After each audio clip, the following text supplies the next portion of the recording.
In the early 2000s, the Burnie Football Club did an unthinkable, winning 5 premierships in a row. We delve into the unbreakable bond between a special group of players and a community that loves their sport. Slice the oranges, rub in the deep heat, and strap yourself in for a great sports story. Welcome to 1 Week at a Time.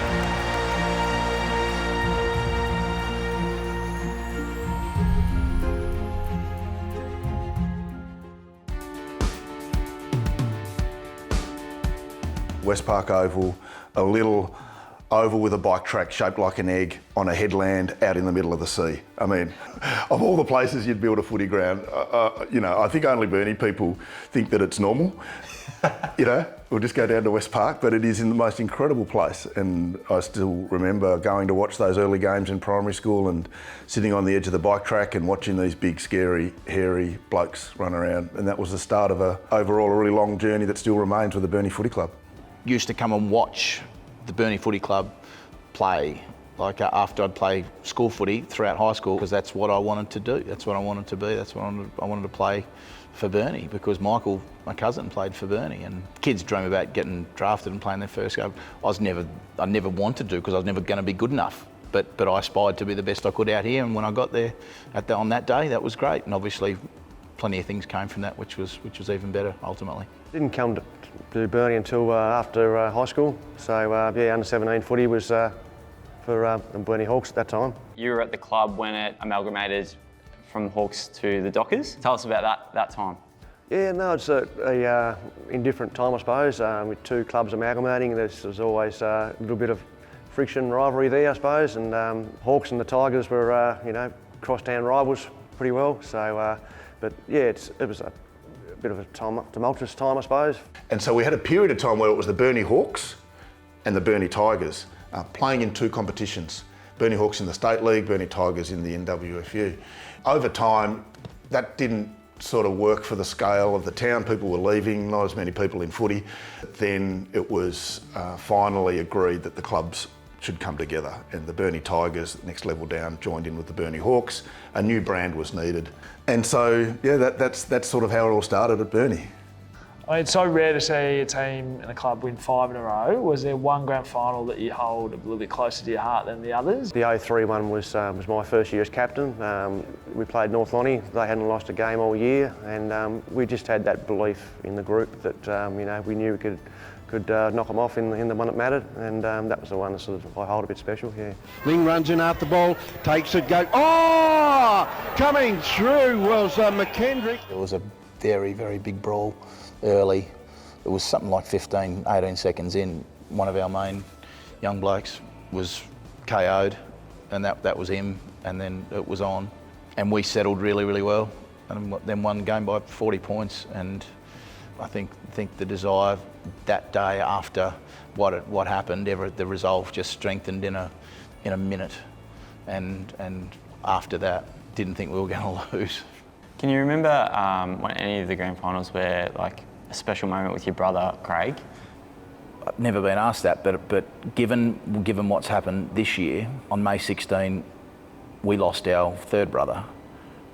He's in between Craig and myself, and he'd come and watch. And him and Dad would sit up behind the goals. That is the first time I've sort of recalled that or thought about it in that context since that's happened. That was special. Now, going into the 5th year you won, was there much pressure in the group, or was there people wondering whether you could do it, or did you still have that belief? I think internally we still had the belief that we could do it. It became harder and harder each year, no doubt about that. And we was coming back to the pack a little bit, and obviously the other teams in the competition were raising their level. Did you do anything differently? Like, did you train differently, or did you have a different game plan, or did you adjust anything, or did you just continue? It was always, as it normally is, from year to year, there's always, a handful of guys that come into the side, and there's always new, younger blood, and leg speed, and obviously, a few retirements as well. So, just that was a good thing to have that injection of youth into the side each year. That just gave us that little bit of a kick along. The older guys having those younger ones come in and with their youthful enthusiasm, I suppose, really, yeah.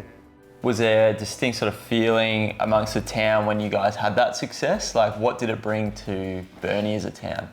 The town was really proud. I have a memory of being asked to do, in the main street of Burnie, to have a facial in a beauty salon by a lady who was trying to, get a little bit more business, and she thought that having the coach sort of sit on a table in the front window as people walk past would be good for business. So maybe that's an indication of like. Tell us a little bit about your, leadership style and what it meant to lead the Burnie Dockers. Yeah, my first year as captain was 2003. I'm probably not a great talker in front of the guys. More sort of relied on my sort of on-field performance and actions to lead the team. Really, yeah. There's a lot of guys around me that were leaders in their own right. So it was pretty easy team to lead with the quality of players we had in there, and it was more so my on-field style where my leadership come from. Yeah. Geez, if you wanted to rely on anyone, you'd go to him first, and I suppose that's why he was, because he'd never ever let you down. It's cliche, just led by example, but he did. He set the example. He was fabulous and a great guy, but off the field, just a ripper, and still is. The benefit for me being the coach as a playing coach and being in my first gig was that I think what's learned now that wasn't known as well then is that coaches with vulnerability empower groups.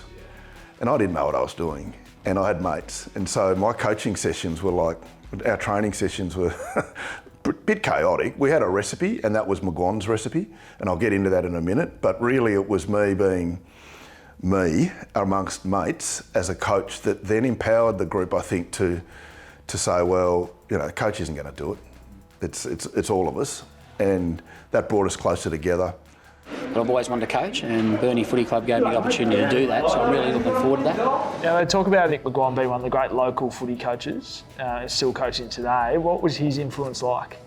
His influence on the club was huge. We've had other coaches in the past that have sort of been very good coaches, but Mick had that ability to really connect with the players on and off the field, and just brought the playing group together, and that's what I attribute a lot of our success to is the closeness of the group.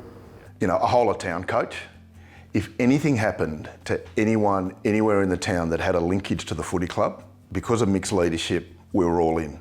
The club would go to funerals, the club would support people with, if there was a ramp that needed to be built for a guy that couldn't get out of his house anymore, or whatever the example was.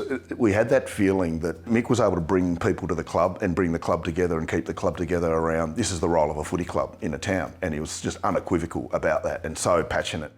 I owe everything to Mick McGuane. If he were to see this, I'd say thank you. And I've said it plenty of times. I was a very average player that just managed to be part of a very, very awesome side, and I'll be forever grateful for that. In a footy sense as well, he was incredible. And then you throw in his Shakespearean sort of pre-game speeches. So we would meet, the team would be announced on a Tuesday night. Mick would do a handwritten handout of about 8 pages normally. Front 2 pages would be, this game is based on the Greek Odysseys, some great theme that sometimes was hilarious, but what it showed was how much thought and how much passion that he had for us and for the game. And then the best bit was always the last 4 pages or so, which is, these are the tactics that we're going to bring into the game that's going to win the game for us. And he loved playing tricks. And we all knew about them, and it was all just little things, like centre bounce wings, you'd come in and then you'd just jog straight through to the other wing. And so you imagine 6 or 7 versions of that going all at once. And other clubs would go, what the f is going on with this team? I think Mick, from my point of view, he brought a lot of joy to footy, because of a number of levels and the way he went about it. And my job was just to keep that going when he left. Just the gratitude that you had for that period of time. Just talk to that again, and thinking about yourself putting on that long sleeve purple jumper again and how special that was. And if my house burned down, the only thing that I'd really, really be upset about is my 5 premiership jumpers and medallions. You do reflect on the time you spent here and how special those times were. And probably don't realise at the time how special it is until, you know, getting to my age now that you do reflect on those times, and they are special times, no doubt about it. That's the bit that's special, I think, being around guys in that week-to-week cycle and just that connectedness that you have of the game day and the weekend, and then the recovery and the cycle being together and working through a challenge of trying to be as good as you can be. Yeah, I certainly miss that, yeah. Best years of my life were spent here. It was wonderful, wonderful people. I mean, the best part now is you get a reunion 5 years in a row every 10 years. It's great. We hope you enjoyed the Burnie Football Club story, brought to you by Aussie Broadband's Helping Communities Connect program. An easy way to save money for your club with a discounted internet connection on Aussie's award-winning network and access to other fundraising opportunities. You can apply on behalf of your organisation by searching Helping Communities Connect on Aussie Broadband's website and sign up online, or you can give the Aussie-based team a call. Hopefully, we'll be telling your club story soon.